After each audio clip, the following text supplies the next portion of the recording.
आप सभी श्रोताओं का स्वागत है आपके अपने चैनल जिसका नाम है मोरवीनंदन क्लासेस। तो बच्चों एकाग्रता से तैयार हो जाओ। मोरवीनंदन क्लासेस आपके लिए लाया है कक्षा 10 का एसएस का चैप्टर नंबर 1 भारत की विरासत। तो चलो शुरू करते हैं। भारत प्राचीन संस्कृति वाला देश है।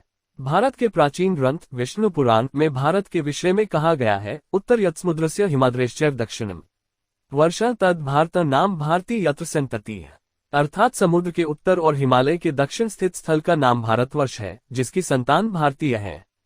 भारत में शुभ कार्य के प्रारंभ में लिए जाने वाले संकल्पों में भारतवर्ष, भरतखंड, जम्बूद्वीप, आर्यावर्त जैसे शब्दों का उपयोग होता है। पूर्व, पश्चिम, दक्षिण तीनों दिशाओं में समुद्र और उत्तर दिशा में हिमालय की गिरिमालाएं जैसी प्राकृतिक सीमाओं वाला हमारा देश है।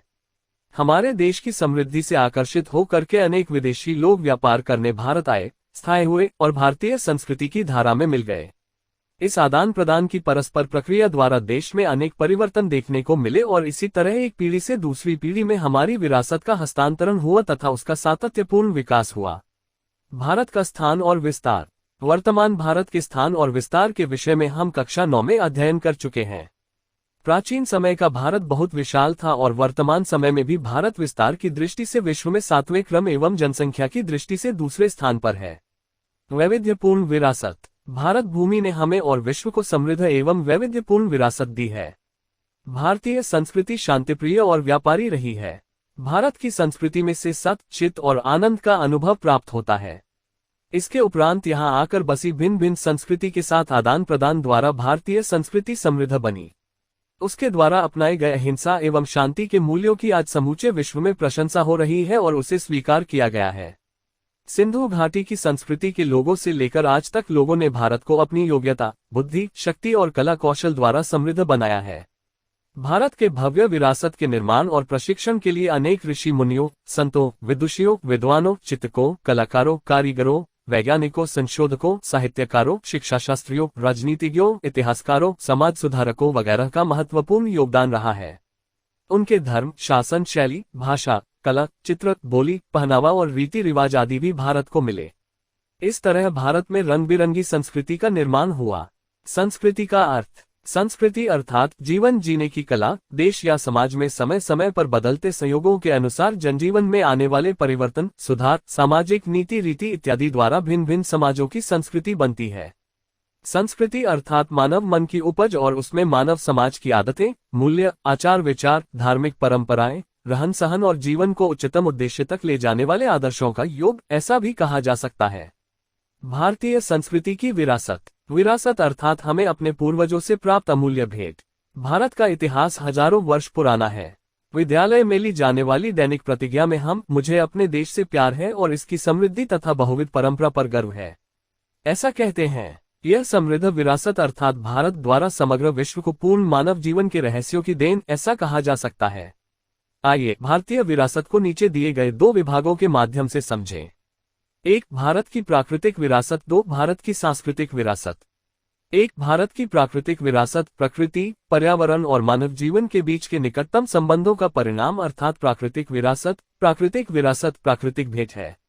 भारत की प्राकृतिक विरासत विशिष्ट और वैविध्यपूर्ण है, जिसमें ऊंचे पर्वत, नदियां, झरने, सागर, लंबा समुद्री तट, विशाल उपजाऊ मैदान, घाटी प्रदेश, रेगिस्तान का समावेश होता है तथा वृक्षों, वनस्पतियों, जीव जंतुओं, ऋतुओं, पशु पक्षियों, प्राणियों और वैविध्यपूर्ण भूदृश्यों, लैंडस्केप्स, विविध प्रकार की चट्टानों, खनिजों का समावेश होता है। हम सब प्रकृति की संतान हैं। प्रकृति ने हमारे भोजन, पानी, शुद्ध वायु तथा निवास जैसी लगभग सभी आवश्यकताओं के लिए सुंदर व्यवस्था की है। प्रकृति के साथ हमारा व्यवहार श्रद्धापूर्वक रहा है, जिसके उदाहरण पंचतंत्र की कहानियों और बौद्ध धर्म की जातक कथाओं में मिलते हैं। अपने लोक संगीत और शास्त्रीय संगीत में भी ऋतुओं और प्रकृति के साथ का संबंध देखने को मिलता है। अपने गीतों, त्योहारों, कविताओं, चित्रों में प्रकृति और ऋतुचक्र का निरूपण किया गया है। निसर्गोपचार, नेचरोपैथी, आयुर्वेदिक, यूनानी जैसी चिकित्सा पद्धति प्रकृति पर आधारित है। 1. भूदृश्य लैंडस्केप्स। भूमि आकारों द्वारा अनेक भूदृश्यों का सर्जन देखने को मिलता है। जैसे हिमालय पर्वत भूमि आकार है। हिमालय में अनेक प्रकार की उपयोगी वनस्पति, खनिज, अद्भुत पशु पक्षी और शिखर बर्फ से घिरे रहते हैं, जिनसे बड़ी नदियां 12 मास भरपूर पानी से समृद्ध रहती हैं। तराई के जंगल भी वहां स्थित हैं। हिमालय में अमरनाथ, बद्रीनाथ, केदारनाथ जैसे यात्रा स्थल, नंदा देवी जैसे शिखर भी हैं। भारत के लिए हिमालय बहुत महत्वपूर्ण है। दो नदी रिवर्स प्राचीन काल से नदियां प्राकृतिक मार्ग के रूप में उपयोगी रही हैं। भारतीय संस्कृति सिंधु और रावी नदी के किनारे विकसित हुई है। सिंधु, गंगा, यमुना, सरस्वती, नर्मदा, गोदावरी, कृष्णा, कावेरी जैसी लगभग सभी नदियों ने भारतीय लोकजीवन पर गहरा प्रभाव डाला है। पीने का पानी, अन्य काम के लिए उपयोगी पानी, सिंचाई, बिजली, कृषि, जलमार्ग जैसी हमारी महत्वपूर्ण आवश्यकताओं को संतुष्ट करने में नदियों का स्थान प्रमुख है। इसके उपरांत मिट्टी के बर्तन, मकान, लिपाई पुताई तथा उद्योगों के विकास के लिए भी मानव को नदियों के पानी पर आधारित रहना पड़ा है। इस तरह नदियों ने भारतीय प्रजाजीवन को समृद्ध बनाया है। अपनी संस्कृति में प्राचीन काल से नदी तट के उषा और संध्या के विविध भूदृश्यों द्वारा भरपूर सौंदर्य, कला की समझ और कौशल का विकास भी संस्कृति की विरासत से मिला है। इसीलिए हमने नदियों को लोकमाता का सम्मान दिया है। 3. वनस्पति जीवन, वेजिटेशन। भारतीय प्रजा आदिकाल से पर्यावरण प्रेमी रही है, जिसका प्रमाण उसका वृक्ष प्रेम, पुष्प प्रेम और पौधों के प्रति आदर है। मनुष्य, प्राणी, पशु पक्षी भोजन के लिए वनस्पति पर आधारित हैं। भारत में बरगद, पीपल, तुलसी आदि की पूजा धूप दीप किया जाता है। वट सावित्री व्रत में बरगद पूजा की जाती है। अनाज, दलहन, तेलहन के पौधों, धन धान्य से लहराते खेतों, वन समृद्धि से पूर्ण जंगलों और औषधियों के लिए उपयोगी पौधों ने अति प्राचीन काल से हमारे जीवन को समृद्ध बनाया है। हर्रा, हरड़, बहेड़ा, आंवला, घीकुवार, अडुसा, नीम आदि औषधियों तथा मोगरा, गुलाब, कमल, गेंदा, सूर्यमुखी, चंपा, निशिगंधा, जूही आदि पुष्पों ने मानव जीवन को खूब सुंदर, सुवासित, निरामय और समृद्ध बनाया है। इस तरह भारतीय सामाजिक और धार्मिक जीवन पर वनस्पतियों का खूब प्रभाव रहा है। 4. वन्य जीवन, वाइल्ड लाइफ। प्राचीन समय से भारत देश प्रकृति प्रेमी होने के साथ साथ प्राणी प्रेमी संस्कृति वाला देश है। बाघ, सिंह, हाथी, गैंडा, सियार, भालू, हिरन, सांभर, खरगोश, अजगर, सांप, नाग, नेवला, गो, साही जैसे अनेक जीव देखने को मिलते हैं। विश्व में एशियाई सिंह केवल गुजरात के गिर के जंगल में देखने को मिलते हैं। अपनी धार्मिक मान्यताओं में लोगों ने बाघ, मोर, मगर, गरुड़ जैसे कुछ वन्यजीवों को देव देवियों के वाहन के रूप में स्थान दिया है। अपनी राष्ट्र मुद्रा में भी 4 सिंह, घोड़ा, हाथी तथा बैल की आकृति रखकर उन्हें महत्व प्रदान किया गया है। इन वन्य जीवों की रक्षा के लिए अभयारण्य बनाकर उनके जीवन की सुरक्षा के लिए कानून भी बनाए गए हैं। 2. भारत की सांस्कृतिक विरासत। भारत ने जगत को विविधतापूर्ण और समृद्ध विरासत की भेंट दी है। सांस्कृतिक विरासत अर्थात मानव सर्जित विरासत। मनुष्य ने अपने बुद्धि चातुर्य, कौशल और कला कौशल द्वारा जो कुछ प्राप्त किया या जिसका सर्जन किया, उसे सांस्कृतिक विरासत कहते हैं। आर्यों से लेकर शक, क्षत्रप, कुषाण, हूण, ईरानी, तुर्क, अरब, मुगल, पारसी, अंग्रेज, फ्रांसीसी आदि विविध जाति प्रजाति भारत में आईं। इन सबके बीच हुए आदान प्रदान से भारतीय संस्कृति समृद्ध बनी है। प्रागैतिहासिक समय से भारत ने विश्व की प्रजा को सांस्कृतिक विरासत की बहुत सी भेंट दी है। उदाहरण स्वरूप शिल्प स्थापत्य की कला लगभग 5000 वर्ष प्राचीन है, जिसमें सिंधु घाटी संस्कृति के प्राचीन अवशेषों की गणना की जा सकती है। उसमें से प्राप्त देवी देवताओं की प्रतिमाओं, मानव शिल्पों, पशुओं एवं खिलौनों तथा दाढ़ी वाले पुरुष का शिल्प एवं नर्तकी की मूर्ति देखकर हमारे मन में अपनी सांस्कृतिक विरासत के प्रति स्वाभिमान और गौरव की भावना जन्म लेती है। इसी क्रम में मौर्य युग की उल्टे कमल की आकृति के ऊपर सिंह और वृषभ का शिल्प, बुद्ध की प्रज्ञा पारमिता का शिल्प, सारनाथ की धर्म चक्र प्रवर्तन वाली महात्मा गौतम बुद्ध की प्रतिमा और उसके बाद के समयकाल की जैन तीर्थंकरों की प्रतिमाएं, राष्ट्रकूट राजाओं के समय की इलोरा एवं अजंता की गुफाओं को देखकर हमें अपनी सांस्कृतिक विरासत के प्रति आदर और गर्व का अनुभव होता है। अपनी सांस्कृतिक विरासत में मंदिरों, शिलालेखों, स्तूपों, विहारों, चैत्यों, मकबरों, मस्जिदों, किलों, गुंबजों, राजमहलों, दरवाजों, इमारतों, उत्खनन किए स्थलों तथा ऐतिहासिक स्मारकों का समावेश किया जा सकता है। अपने स्वातंत्र्य संग्राम के ऐतिहासिक स्थलों जैसे कि साबरमती आश्रम, दांडी, बारडोली, वर्धा, शांति निकेतन, कोलकाता, दिल्ली वगैरह को भी सांस्कृतिक विरासत के रूप में पहचाना जा सकता है। भाषा, लिपि, अंक, शून्य की खोज, गणित, पंचांग, खगोलशास्त्र, लोहा, साहित्य, धर्म, युद्ध शास्त्र, रथ, राजनीति शास्त्र, प्राणी शास्त्र, वनस्पति शास्त्र, वास्तुशास्त्र, धर्म, गणतंत्र, न्यायतंत्र, विधि विधान, पर्यावरण संरक्षण आदि कई महत्वपूर्ण खोज भी भारत में हुई है। गुजरात की सांस्कृतिक विरासत। सांस्कृतिक, पौराणिक और पुरातत्वीय महत्व रखने वाले स्थलों में लोथल धोलका तहसील, रंगपुर, लीमड़ी तहसील, सुरेंद्रनगर जिला, धोलावीरा कच्छ जिला, रोजरी अथवा श्रीनाथगढ़ राजकोट जिला वगैरह मुख्य हैं। वडनगर का कीर्ति तोरण, जूनागढ़ में स्थित अशोक का शिलालेख, मोढेरा का सूर्य मंदिर, चांपानेर का दरवाजा, सिद्धपुर का रुद्र महालय, विरमगाम का मुनसर तालाब, अहमदाबाद में जामा मस्जिद, झूलती मीनार, सीदी सैयद की जाली, हठीसिंह का देहरा, पाटन का सहस्त्रलिंग तालाब, वडोदरा का राजमहल, जूनागढ़ का महोबत खान का मकबरा, नवसारी की पारसी अगियारी वगैरह ऐतिहासिक महत्व वाले दर्शनीय स्थल हैं। धार्मिक महत्व वाले स्थलों में द्वारका का द्वारकाधीश मंदिर और जगत गुरु शंकराचार्य का शारदापीठ, 12 ज्योतिर्लिंगों में से एक सोमनाथ मंदिर, उत्तर गुजरात में अंबाजी बनासकांठा जिला, बहुचराजी महसाना जिला और महाकाली माताजी पावागढ़ पंचमहाल जिला, मीरा दातार उनावा महसाना जिला, जैन तीर्थ पालिताना भावनगर जिला, रणछोड़रोजी मंदिर डाकोर खेड़ा जिला और शामलाजी अरवली जिला वगैरह तीर्थ स्थानों को गिनाया जा सकता है। गुजरात के प्रसिद्ध धार्मिक, सामाजिक और प्रवासन लक्षी स्थलों में पोलो विजयनगर साबरकांठा जिला, पतंगोत्सव और कानकरिया कार्निवल, अहमदाबाद ताना रीरी महोत्सव, वडनगर उत्तरार्ध नृत्य महोत्सव, मोढेरा रणोत्सव कच्छ वगैरह का समावेश होता है। जैन बौद्ध पर्यटन स्थल गुजरात में जैन और बौद्ध धर्म का प्रचार प्रसार हुआ, जिसके आधार स्वरूप गुजरात में वडनगर, तारंगा, खंभालीडा, जूनागढ़, शामलाजी, कोटेश्वर, तलाजा, ढाक, झगड़िया वगैरह स्थलों पर बौद्ध और जैन गुफाएं देखने को मिलती हैं। गुजरात के मेले गुजरात की रंग बिरंगी संस्कृति के विविध स्थलों पर परंपरागत रूप से तथा धार्मिक, सामाजिक दृष्टि से महत्वपूर्ण मेले आयोजित किए जाते हैं, जिनमें से मुख्य मेलों का विवरण निम्नानुसार है। क्रम: मेला का नाम, मेला का स्थल, मेला की तिथि, मेला का समय। 1. मोढेरा का मेला, मोढेरा महसाना, श्रावण वदी अमावस्या। 2. बहुचराजी का मेला, बहुचराजी महसाना, चैत्र सुदी पूनम। 3. शामलाजी का कालिया ठाकुरजी का मेला, शामलाजी अरवली, कार्तिक सुदी 11 से पूनम। 4. भादरवी भादो पूनम का मेला, अंबाजी बनासकांठा, भाद्रपद सुदी पूर्णिमा। 5. भवनाथ का मेला, गिरनार जूनागढ़, मार्गशीर्ष वदी 9 से 12। 6. तरनेतर का मेला, तरनेतर सुरेंद्रनगर, भाद्रपद सुदी 4 से 6। 7. भड़ियाद का मेला, भड़ियाद अहमदाबाद, रजब मास की तारीख 9, 10, 11। 8. नकलन का मेला, कोनियाक भावनगर, भाद्रपद वदी अमावस्या। 9. माधवपुर का मेला, माधवपुर पोरबंदर, चैत्र सुदी 9 से 13।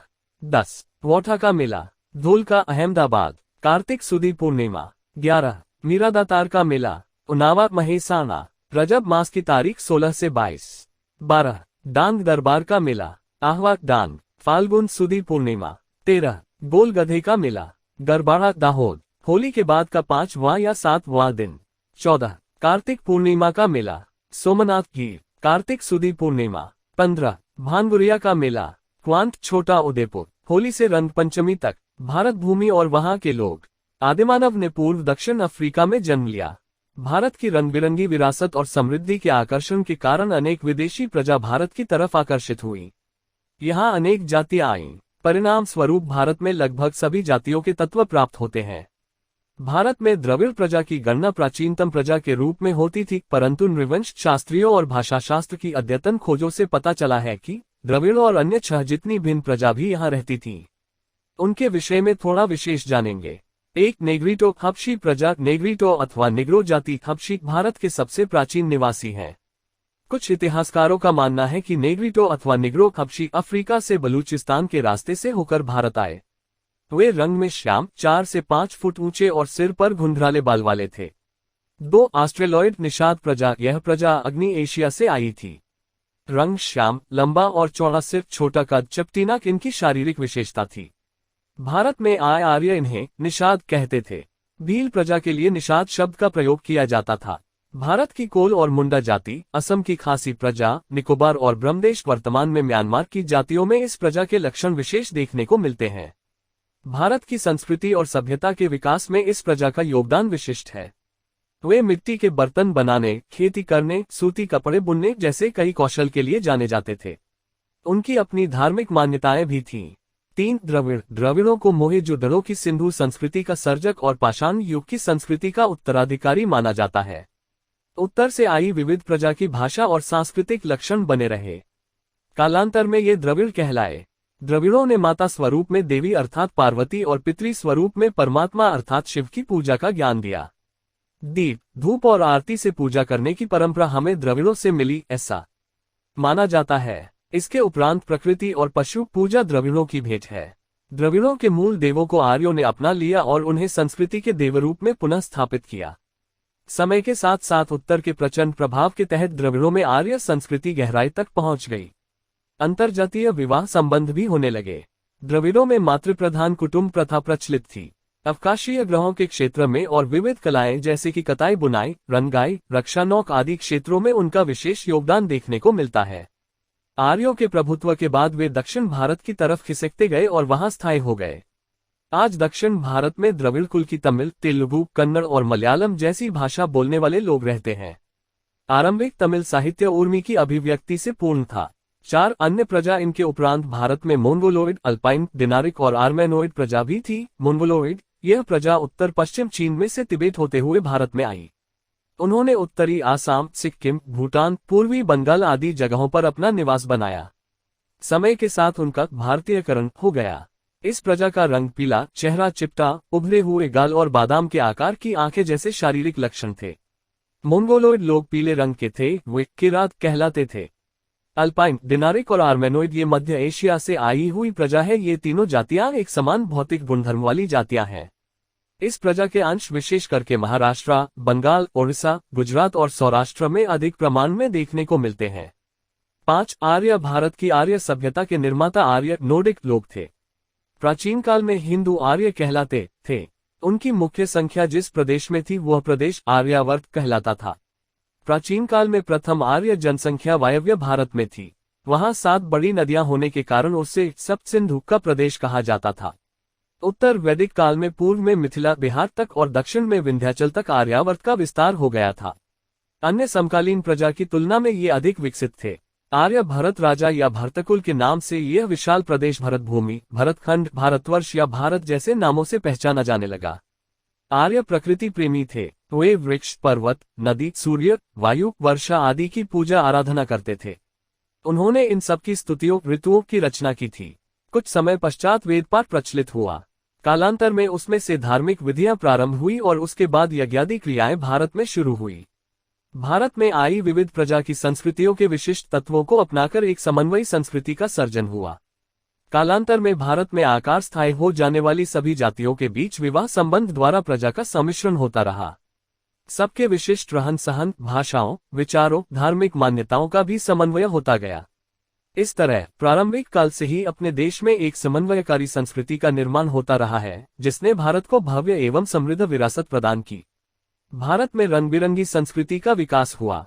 ये लोग परस्पर इतना घुल मिल गए कि उनका कोई स्वतंत्र अस्तित्व ही नहीं रह गया, अर्थात उनका भारतीयकरण हो गया।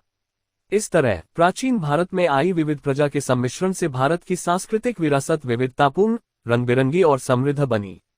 विरासत की देखभाल और संरक्षण। भारत के विरासत की प्रत्येक बातों ने भारत को मोहक, नयनरम्य और आकर्षक बनाया है और भारत को गौरव दिलाया है। इस भव्य विरासत को संभालकर विश्व में प्रतिष्ठित गौरवपूर्ण अग्रिम स्थान प्राप्त किया है। उसे संभालना भारत के प्रत्येक नागरिक का पवित्र और प्राथमिक कर्तव्य है। हमने अपने प्राचीन ऐतिहासिक मूल्यवान और महत्वपूर्ण विरासत स्थलों को कोई हानि न पहुंचाए तथा उनकी देखभाल करे, इसके लिए संविधान में नागरिकों के मूलभूत कर्तव्य का उल्लेख किया गया है। उसके अनुसार भारतीय संविधान के अनुच्छेद 51 में भारत के नागरिकों के जो मूलभूत कर्तव्य दर्शाए गए हैं, उनमें भी 6 ज और ट अर्थात 6, 7 और 9 में दर्शाए अनुसार हमारी सामाजिक संस्कृति के समृद्ध विरासत का महत्व समझे, उसके परिरक्षण का कर्तव्य। प्राकृतिक पर्यावरण की, जिसके अंतर्गत वन, झील, नदी और वन्यजीव हैं, रक्षा करने और उसका संवर्धन करने तथा प्राणिमात्र के प्रति दयाभाव रखने का कर्तव्य। सार्वजनिक संपत्ति को सुरक्षित रखने और हिंसा से दूर रहने के कर्तव्य का समावेश किया गया है। इस तरह प्रकृति ने जो मनोरम भूदृश्य भारत की भूमि को दी है, उसकी सुंदरता, पवित्रता और शुद्धता को हम सबको साथ मिलकर के एक नैतिक कर्तव्य समझ करके सुरक्षित रखना चाहिए। विरासत की संरचना और क्रमिक विकास भारत को मिली विशिष्ट प्राकृतिक रचना पर आधारित है। प्रकृति द्वारा भारत को अथाह संपत्ति प्राप्त हुई है। इन प्राकृतिक विशिष्टताओं ने भारत को प्रत्येक क्षेत्र में विकास हेतु अनमोल अवसर प्रदान किए हैं। भारत की विरासत सदियों से भारत के लोगों द्वारा आर्थिक, राजनीतिक, सामाजिक और सांस्कृतिक क्षेत्र में किए गए विकास का परिणाम है।